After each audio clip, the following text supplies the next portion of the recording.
I can't hear you. Two loose beans. Two loose beans. Two loose beans. Two loose beans. Too loose. Too loose. Yeah.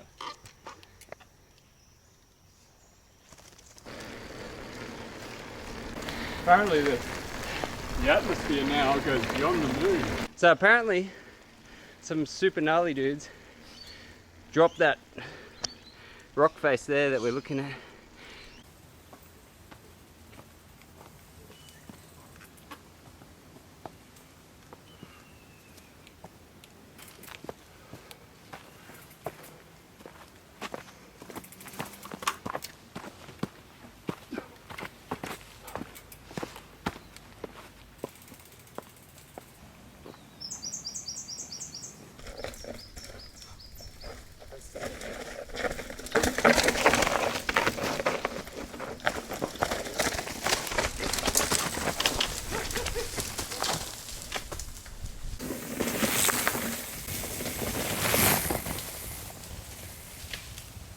There's 3 wires.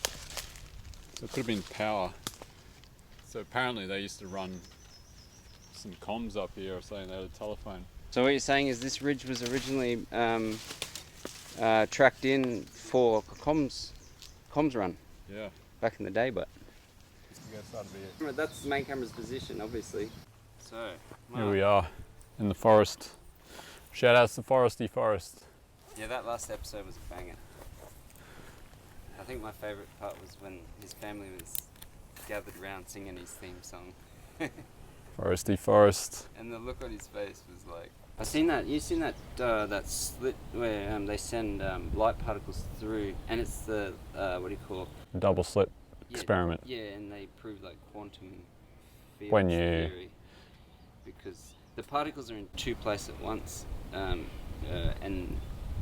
that's because they're trying to observe them as particles, but in actual fact they're operating as waves, because over time each particle will pass through, but cumulatively they operate like a wave.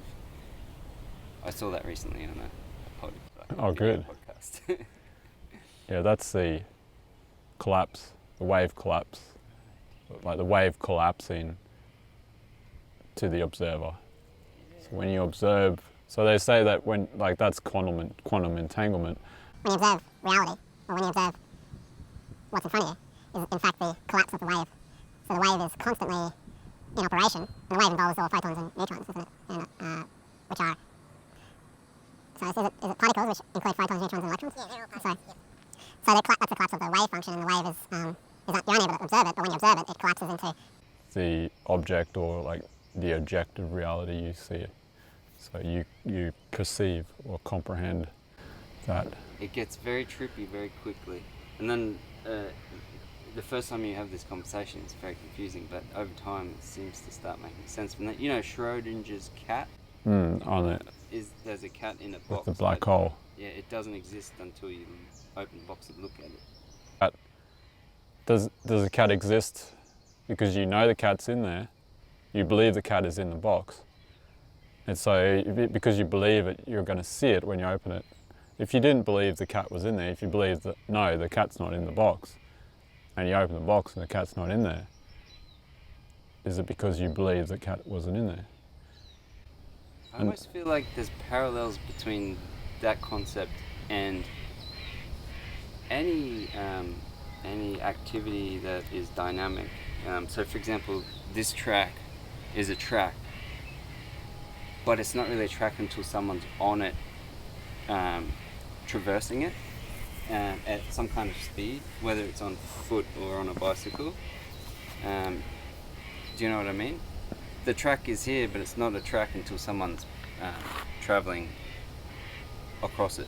Then it becomes a track. It becomes a track, yeah. Yeah, because it actually is just a mountain, or it's however you interpret it. You can say it's just rocks and dirt.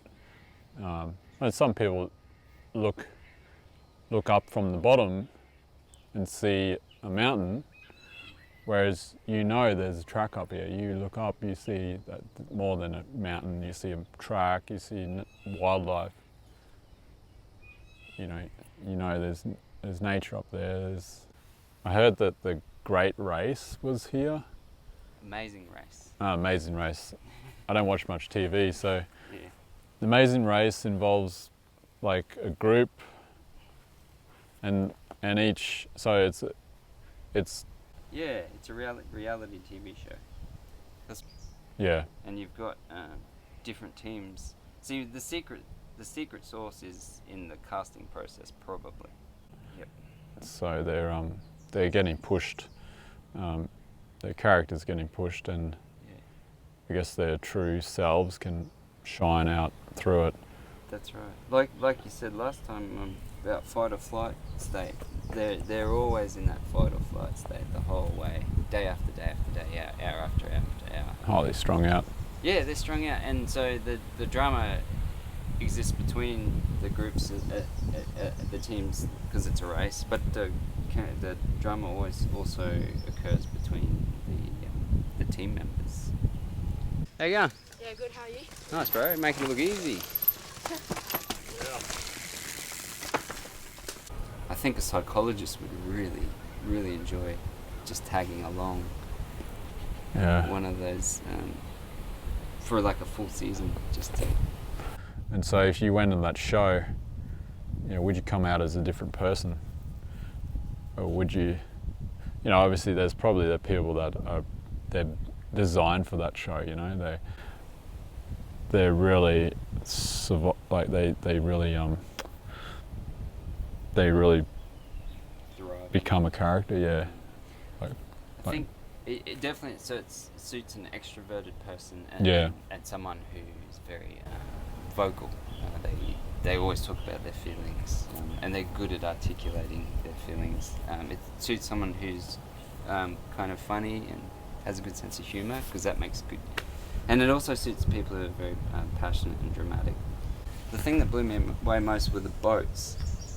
So when I was a kid, I used to go out to the reef a bit, but for the last 30 odd years, I haven't been out that much. But man, boat technology's come a long way. Yeah. Boats and hoes, boats and hoes. I gotta have me my boats and hoes. Boats and hoes, boats and hoes. I gotta have me my boats and hoes.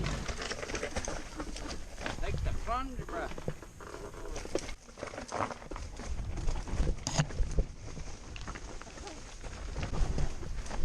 Drop the Yankee, give that hoe a shout. Cause I'm using my compass to find a navigation.